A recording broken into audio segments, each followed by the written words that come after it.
Dans la cour, ça sonne, les cartables se ferment. Une génération avance, mais personne ne vérifie les termes. On voulait éviter l'échec, éviter les larmes. Alors parfois on donne le passage, avant d'avoir appris les armes. On rentre en 6e avec des bases en miettes.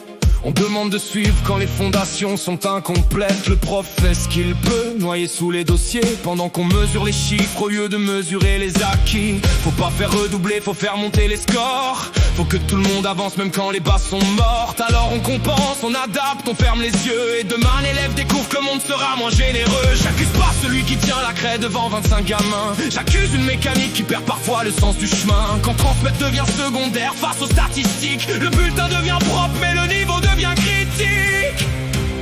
On distribue des diplômes, mais qui mesure les savoirs. On maquille les lacunes pour repousser le désespoir. Tout le monde passe alors personne ne voit la faille. Jusqu'au jour où la réalité vient présenter l'addition finale. On voulait protéger nos enfants de l'échec et du froid, mais à force de leur dire tu peux, sans dire apprends d'abord, on fabrique des lendemains qui demanderont des comptes. Et quand la lumière s'éteint, c'est toute une génération qui affronte. Puis vint le virus, les classes derrière les écrans. Une année suspendue des examens autrement. Et le bac dans les mains, parfois sans les mêmes exigences. Au début ça faisait rire, puis j'ai compris la conséquence. Parce qu'un diplôme n'est pas juste un morceau de papier, c'est normalement la preuve d'un chemin parcouru entier. Et si l'on valide tout pour empêcher la chute, que devient la valeur du diplôme quand le niveau ne suit plus la route? J'ai vu l'absurde devenir presque normal, le sourire sur les visages cachait un problème national. On disait l'essentiel c'est qu'ils ne perdent pas leur année, mais personne ne demandait ce qu'ils avaient réellement gagné. Et demain dans l'amphi, dans l'entreprise ou sur terrain, on pourra plus corriger ce qu'on n'a jamais appris à temps. Car la vie ne mettra pas de notes par compassion, elle posera les questions sans fournir les solutions. On distribue des diplômes, mais qui mesure les savoirs. On maquille les lacunes pour repousser le désespoir. Tout le monde passe alors personne ne voit la faille. Jusqu'au jour où la réalité vient présenter l'addition finale. On voulait protéger nos enfants de l'échec et du froid, mais à force de leur dire tu peux, sans dire apprends d'abord, on fabrique des lendemains qui demanderont des comptes. Et quand la lumière s'éteint, c'est toute une génération qui affronte.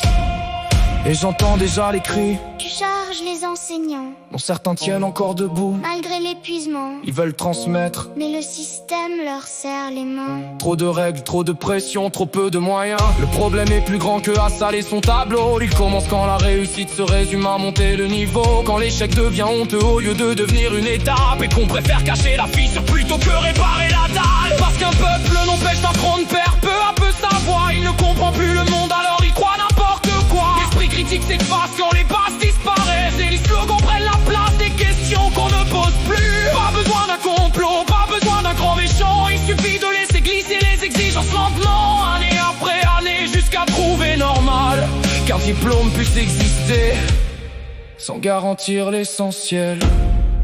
Écoute, une cloche sonne, les cahiers se ferment. Les enfants grandissent, Mais qu'est-ce qu'on leur laisse? des diplômes, Ou des outils pour comprendre le monde, parce qu'un pays peut perdre ses richesses, ses frontières. ses industries. Mais s'il perd la capacité de penser, Alors il ne sait même plus ce qu'il a perdu. On distribue des diplômes, mais qui mesure les savoirs. On maquille les lacunes pour repousser le désespoir.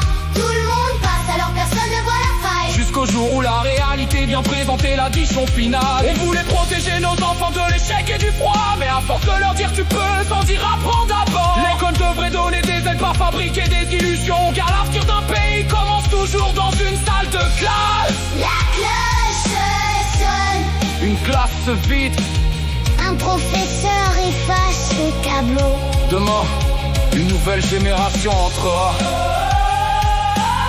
La question n'est pas, Combien auront leur diplôme?